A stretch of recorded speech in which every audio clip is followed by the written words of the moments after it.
इस साल के न्यूयॉर्क कॉमिक कॉन में जापानीज पब्लिशर कादोकावा ने एक कॉम्प्रहेंसिव ब्रेकडाउन दिया है कि एवरेज मांगा आर्टिस्ट सेल्स रॉयल्टी से कितना कमा सकते हैं। इस डेटा के बेसिस पर मांगा फैंस अब अपने फेवरेट आर्टिस्ट की अप्रोक्सीमेट नेटवर्थ का अंदाजा लगा सकते हैं। कादोकावा के वर्ल्ड वर्डलेस मांगा कॉन्टेस्ट पैनल में ये रिवील हुआ कि ज्यादातर मांगा आर्टिस्ट के रॉयल्टी इनकम 10% है, क्योंकि एक एवरेज ताकोबान वॉल्यूम की कॉस्ट लगभग 500 येन यानी कि US $4 में होती है। मांगा आर्टिस्ट को हर कॉपी सेल होने पे करीब 50 येन यानी कि अप्रोक्सीमेटली 40 सेंट्स मिलते हैं। इसका मतलब ये है कि 1 मिलियन कॉपीज के सेल पर आर्टिस्ट को करीब 50 मिलियन येन 3,26,000 US$ की कमाई होती है। इस डेटा के साथ कुछ ट्विटर यूजर्स ने टॉप 10 रिचेस्ट मांगा आर्टिस्ट की एक लिस्ट बनाई है, जिससे कि हमें अंदाजा लग सकता है कि कौन सा मांगा आर्टिस्ट सबसे ज्यादा कमा रहा है। लेकिन उन्होंने ये भी स्पेसिफाई किया है कि ये कैलकुलेशंस बेसिस और ब्रॉड एस्टिमेशंस पर है,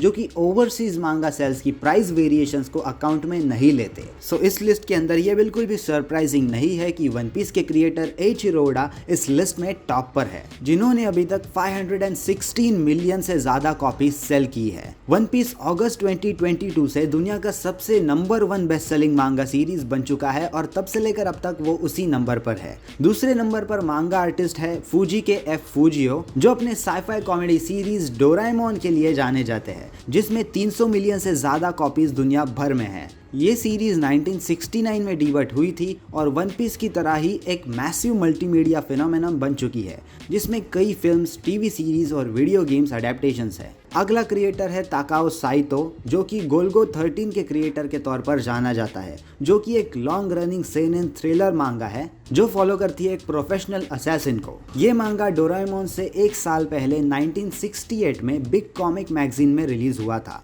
उसके बाद में जो मांगा आर्टिस्ट है वो है लेट आकिरा तोरियामा, जो कि बहुत लोगों की फेवरेट ड्रैगन बॉल सीरीज के क्रिएटर है, जो अब तक दुनिया भर में 260 मिलियन से ज्यादा कॉपीज में है।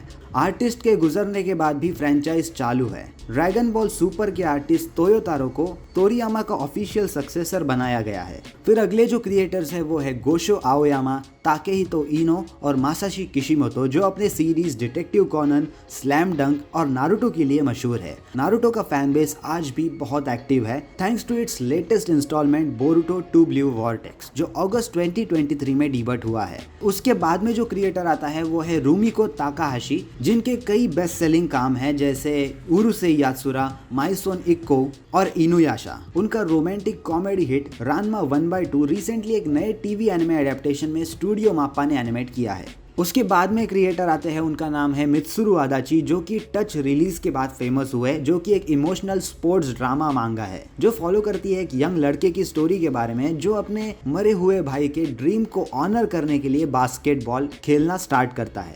और फाइनली जो सबसे बॉटम में इस लिस्ट पर है वो है गॉड फादर ऑफ मांगा के नाम से फेमस ओसामू तेजुका, जो कि अपने काम जैसे Kimba the white lion, Black Jack और फिनिक्स के लिए जाने जाते हैं। उनका science fiction classic Astro Boy अब तक उनका हाईएस्ट सेलिंग वर्क है, जिसमें दुनिया भर में 100 मिलियन से भी ज्यादा कॉपीज है। और ये थी छोटी सी लिस्ट अबाउट विच मांगा creator is earning the most amount of money. आपको क्या लगता है इस लिस्ट के बारे में? Please let me know your thoughts in the comment section down below. और अगर आपको ये वीडियो पसंद आई होगी तो इस वीडियो को लाइक करना मत भूलना और इस चैनल को भी सब्सक्राइब कर देना, क्योंकि मैं ऐसे ही एनिमे और मांगा से रिलेटेड कंटेंट इस चैनल पर डेली बेसिस पे डालता रहता हूँ। So if you enjoyed, please make sure to like and subscribe to this channel. बस आज के वीडियो के लिए इतना ही, मिलते हैं अगले वीडियो में। सायोनारा।